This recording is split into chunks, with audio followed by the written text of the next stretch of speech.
प्रतापगढ़ हींग खाने को महकाती है। डॉक्टर, जो कि भगवान के बाद पूजने वाला मेरे हिसाब से दूसरा नाम ऐसा है जो इंसान की जान बचाता है, इंसान के रोगों को दूर करता है। किसी समय पर डॉक्टर को वाकई में एक महान दर्जा दिया जाता था, लेकिन आज के मामले में या आज के समय में डॉक्टर एक केवल और केवल व्यवसायक या व्यवसाय या बिजनेसमैन की तरीके से काम कर रहे हैं हर जगह, चाहे वो कोई हॉस्पिटल हो। अगर मान के चलिए आपका इलाज अगर 1000 रुपये में हो रहा है और अगर आपके पास में 990 रुपये है तो डॉक्टर साफ मना कर देगा, साहब पूरे 1000 रुपये आप जमा कराइए, उसके बाद ही हम इलाज शुरू कर पाएंगे। मतलब उनके पास में कुछ पैसे या कुछ डिस्काउंट जैसा कुछ उनकी डिक्शनरी में कुछ काम है नहीं। ऐसा ही एक हाल ही मामला आया है इंदौर के एक अस्पताल का, जो मेरे पास सूचना आई उसकी। मामला चूँकि डिलीवरी से संबंधित था। जो सज्जन थे उनके पास में पैसे नहीं थे इतने ढेर सारे, सो डॉक्टर के पास जाते हैं, डॉक्टर उनका एडमिट करते हैं। बात जब डिलीवरी की आती है तो डॉक्टर बोलते हैं कि 40,000 रुपये आपको जमा कराने पड़ेंगे। सज्जन के पास 40,000 रुपये नहीं होते हैं, 10,000 रुपये होते हैं। 10,000 जमा करने के बाद बोलते हैं कि साहब 30,000 रुपये में आपको डिलीवरी के बाद दे देंगे, मतलब दूसरे दिन दे देंगे। डॉक्टर साहब तुरंत मना कर देते हैं कि भैया यहाँ से आप ले जाएं, किसी सरकारी अस्पताल में जाके और डिलीवरी कराएं।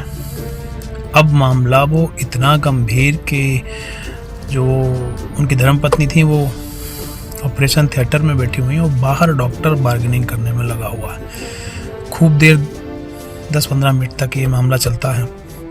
मामला चलने के बाद में वो व्यक्ति हैरान परेशान, उसके पास ना पैसा था ना कुछ।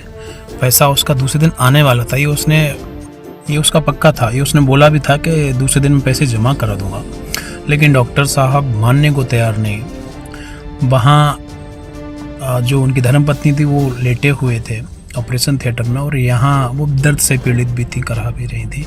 और यहाँ डॉक्टर ना अंदर जो महिला लेटी हुई ना उसकी परवाह, और जो बाहर जो व्यक्ति परेशान खड़ा है ना उसकी परवाह। डॉक्टर केवल और केवल अपने पैसे पर अड़ा हुआ था कि साहब पहले आप पैसे ही जमा कराएं, पूरे पैसे जमा कराएं, बात का कोई भरोसा नहीं है। आप तो अभी पैसे जमा कराएं, 10,000 रुपये से कुछ नहीं होगा, पूरे 40,000 रुपये लगेंगे, नहीं तो आप इसको अभी कभी उठा ले जाएं। इसी तरीके से अभद्र भाषा का प्रयोग करने के साथ साथ डॉक्टर ने उनको बहुत बुरा भला बोला। मामला चूँकि वो सज्जन व्यक्ति थे, सूचना आती, मैं उनसे बात करता हूँ। डॉक्टर ना किसी की सुनने को तैयार, ना कुछ समझने को तैयार। तो कहने का मतलब ये है कि डॉक्टर नहीं अब बचे हैं, अभी व्यावसायिक लोग हो गए हैं, जो कि मतलब इन्होंने अपने कार्य को, अपने प्रोफेशन को इतना भ्रष्ट कर दिया है ना कि इनसे भ्रष्ट मेरे हिसाब से तो कोई अब दूसरा प्रोफेशन बचा नहीं है कि 1 रुपये की चीज़ को 50 रुपये में लगा कर पेशेंट को देते हैं और बिना किसी काम के इतना मोटा मार्जिन कमाते हैं।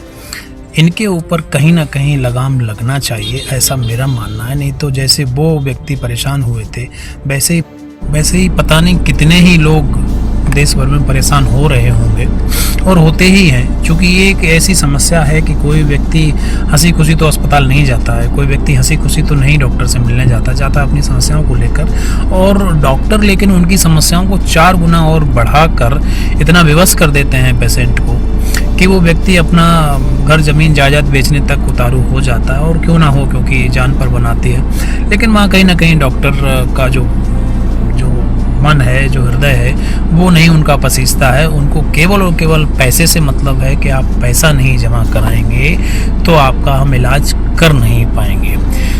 तो ये डॉक्टर वाला मामला नहीं है, ये एक असुरों वाला मामला है कि भैया हमको केवल पैसा चाहिए, आप मरो जियो, हमारी कोई गारंटी नहीं है। और अगर आपके पास पैसा नहीं है या आपके पास में अगर 500 रुपया कम है तो पहले 500 रुपये आप जमा कराएंगे, उसके बाद ही हम अपना ट्रीटमेंट चालू करेंगे। कृपया डॉक्टर, पूरे डॉक्टर जो ग्रुप्स हैं उन सभी से मेरा निवेदन है कि आम जनता की भी समस्या को समझें। पैसा ही सब कुछ नहीं होता है, कृपया ध्यान दें।